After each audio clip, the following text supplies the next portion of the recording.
Hello friends, welcome back my YouTube channel. आज के topic में हम बात करेंगे प्रेगनेंसी के दौरान अगर हीमोग्लोबिन की मात्रा कम रहती है तो आपके बच्चे पर उसका क्या प्रभाव पड़ता है। साथ ही अगर हीमोग्लोबिन की कमी है तो आपको कौन से फूड्स को अपनी डाइट में शामिल करना चाहिए जिससे हीमोग्लोबिन की मात्रा बराबर बनी रहे, यानी कि आपके शरीर में रक्त का संचार पर्याप्त मात्रा में होता रहे, बच्चे तक पूरी सप्लाई बराबर हो और आपकी प्रेगनेंसी हेल्दी प्रेगनेंसी हो। जब शरीर में आयरन या अन्य पोषक तत्वों की कमी हो जाती है तो खून का बनना कम हो जाता है। आपने अपनी डाइट में कुछ चीज़ों को कम कर दिया है या आपको खाना अच्छा नहीं लगता है तो ऐसे में शरीर में खून की मात्रा कम हो जाती है। प्रेगनेंसी के दौरान महिलाओं में हीमोग्लोबिन यानी एचबी का लेवल ज़्यादा होना चाहिए प्रेगनेंसी के दौरान, क्योंकि आपके थ्रू ही बच्चे को मिलेगा, बच्चे तक ब्लड सर्कुलेशन पर्याप्त मात्रा में पहुंचेगा। एनीमिया की कमी तभी होती है जब हेल्दी ब्लड सेल्स नहीं बनते हैं। ब्लड सेल्स में हीमोग्लोबिन की मात्रा बहुत कम हो जाती है। प्रेगनेंसी के दौरान बॉडी खून ज़्यादा बनाती है ताकि बच्चे का विकास अच्छे से हो सके। अगर 12 ग्राम से कम खून रहता है, हीमोग्लोबिन नहीं रहता है तो आपको कई परेशानियां हो सकती हैं। इसलिए 12-11 पॉइंट के आसपास या ग्राम के आसपास आपके शरीर में खून रहना चाहिए ताकि बच्चे तक पूरी पर्याप्त मात्रा में सप्लाई होती रहे। एचबी कम है तो क्या सिम्टम्स हो सकते हैं आपको? थकान ज़्यादा रहती है, घबराहट लगेगी, आपको कमज़ोरी महसूस होने लगेगी, आपके स्किन, होंठ, नाखून पीले पड़ने लग सकते हैं, आपको चक्कर आना, सांस लेने में दिक्कत, सांस फूलना, दिल की धड़कन तेज़ हो जाना। विटामिन B12 की कमी के कारण भी हीमोग्लोबिन में कमी आती है।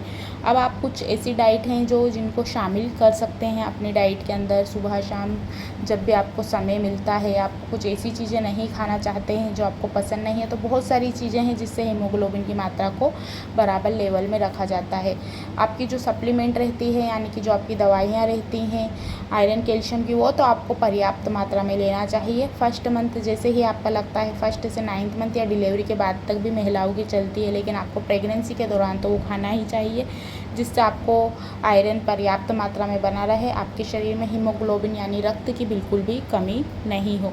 अब हीमोग्लोबिन और किन चीज़ों में मिलता है हम यहाँ पर वो जानेंगे। आप आपकी डाइट में पहले तो जो आपकी सप्लीमेंट है यानी कि आपकी जो दवाइयाँ हैं उनको पर्याप्त मात्रा में लीजिए।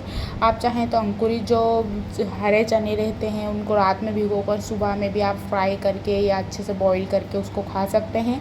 कभी भी कच्ची चीज़ों को ना खाइए क्योंकि उसमें जम्स का खतरा हो सकता है।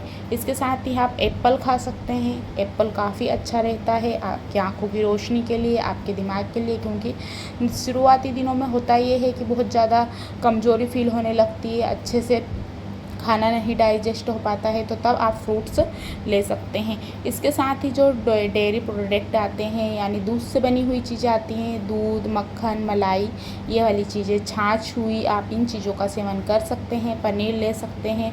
दूध ज़रूर लीजिए। दूध काफ़ी सारी परेशानियों को दूर करता है। इसमें कैल्शियम की मात्रा भी काफ़ी हद तक रहती है, आपकी हड्डियों को मजबूत बनाता है, बच्चे की हड्डी को मजबूत बनाता है और साथ ही आपका वेट भी बढ़ता है और बच्चे का भी अच्छा विकास होता है। तो डेयरी प्रोडक्ट यानी दूध से बनी हुई चीज़ें लीजिए, दूध भी ज़रूर लीजिए। साथ ही आप अंडा, मीट, हरी पत्तेदार सब्जी, ड्राई फ्रूट्स, खजूर, अंजीर, ये सब ले सकते हैं क्योंकि इनमें सबसे ज़्यादा अच्छी आयरन की मात्रा पाई जाती है और आपके बेबी को पर्याप्त मात्रा में पूरी चीज़ें इससे सप्लाई होंगी क्योंकि इनमें vitamins, minerals, protein, calcium, vitamin A, vitamin B, सभी चीज़ें रहती हैं जो आपको पर्याप्त मात्रा में ज़रूरी चाहिए रहती हैं। अब बच्चा कभी कभी मूवमेंट नहीं करता है तो आपको क्या करना चाहिए? जो आप हल्का सा मीठा ज़रूर खा सकते हैं क्योंकि मीठा खाने से बच्चे को एनर्जी मिलती है, आप एनर्जेटिक रहते हैं, तो मीठा अपनी डाइट में ज़रूर हल्का सा शामिल कीजिए। आप कुछ भी ऐसा मीठा, खजूर ले सकते हैं जो आपको पोषक तत्व देगी और साथ ही जो आयरन की कमी है उसको भी दूर करती है और ये खाने में भी काफ़ी अच्छी है। आप प्रेगनेंसी के फर्स्ट मंथ से भी खा सकते हैं। ये मार्केट में पूरे 12 महीने अवेलेबल रहती है, तो इसमें ज़्यादा सोचिए नहीं कि हमको मीठा नहीं खाना है। प्रेगनेंसी के दौरान आपको सभी चीज़ों को खाना चाहिए, बस सीमित मात्रा में खाइए, बहुत ज़्यादा कुछ भी चीज़ों को ना खाइए, उसकी कुछ निश्चित मात्रा को ध्यान में रखते हुए खाइए। बहुत ज़्यादा आपको कुछ भी नहीं लेना है। अपनी डाइट का ज़्यादा ध्यान रखिए और ये वाली चीज़ों को ज़रूर रखिए। शरीर में 11 ग्राम खून होना चाहिए। अगर 11 ग्राम नहीं बन पाता है कुछ महिलाओं को तो 9.5 और 10 ग्राम के आसपास ब्लड यानी रक्त आपके शरीर में होना चाहिए। अगर नहीं होता है तो आप डॉक्टर से पूछिए, वो कुछ आपको सप्लीमेंट देंगे, कुछ दवाइयाँ देंगे, कुछ आपको खाने की चीज़ें बताएंगे या आपको पाउडर दिया जाएगा जिससे आपकी मात्रा बढ़ाई जाएगी, खून की मात्रा बढ़ाई जा सके, सप्लाई बढ़ाई जा सके। Thanks for watching for this video.